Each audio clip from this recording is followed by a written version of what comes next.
எனக்கு அந்த ஆரம்பத்தில் ஒரு காலேஜ் படிக்கும்போது எப்படியாவது ஒரு டிவியில் பண்ணிட மாட்டோமா அப்படி ஆரம்பிச்சது தான்.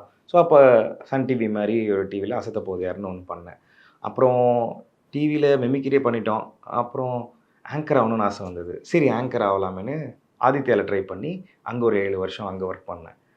என்னடா ஆங்கராகவே இருக்கோமே, அடுத்த லெவல் மூவ் ஆகணுமே அப்படின்னு சொல்லி, சரி இன்னும் அடுத்த ஒரு பெர்ஃபார்மராக மாறணும் அப்படின்னு சொல்லி விஜய் டிவி கலக்க போகுது யார் போய் அங்கே ஒரு 8 இயர்ஸ் அதில் ஒரு 4 டைட்டில் வின் பண்ணி, இதுக்கு நடுவில் மூவி ப்ராக்ரஸ் இதெல்லாமே ஸ்டெப் பை ஸ்டெப். இப்போ நம்ம ஒரு ஆக்டிங்கோ இல்லை ஒரு விஷயமோ நம்ம ஒரு பரம்பரையாக எனக்குன்னு ஒரு கைட் பண்ண என் ஃபேமிலியில் ஒரு மீடியான ஆள் கிடையாது. ஸோ அப்போ நம்ம கற்றுட்டு தான் வரணும்.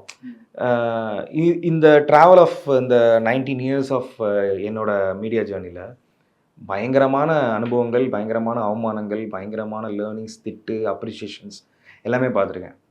அண்ட் எனக்கு நடிக்க வரல இனிஷியல் ஸ்டேஜஸில். எனக்கு இப்பயும் நான் அதை வந்து ட்ரெயின் தான் பண்ணிகிட்ருக்கேன். அந்த இனிஷியல் ஸ்டேஜஸில் அப்போ கற்றுக்க முடியாத சூழ்நிலையில் படங்கள் பண்ணி ஷார்ட் ஃபிலிம்ஸ் இவெல்லாம் வந்து இப்போ இந்த படம் பண்ணுறதுக்கு முன்னாடி நான் வந்து ஷார்ட் ஃபிலிம்ஸ்லாம் பண்ணியிருக்கோம்.